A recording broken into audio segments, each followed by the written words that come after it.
In this lecture, we will study about the releases that needs to be applied to these tie members and these bracings. So first of all, we can go to display options on the top and switch on the releases.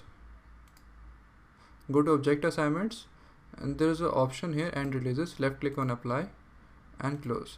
So you will notice that only bracings are released, these beams are not released. So these are also simply supported beams and these beams also need to be released. So we will select all these beams.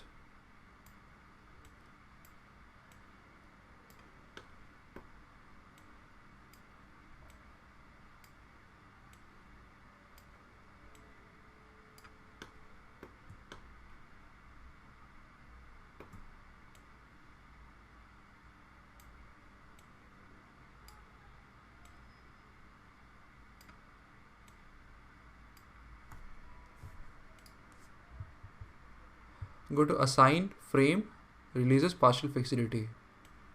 Select torsion on starting end and moments on both the ends and left click on apply and then OK.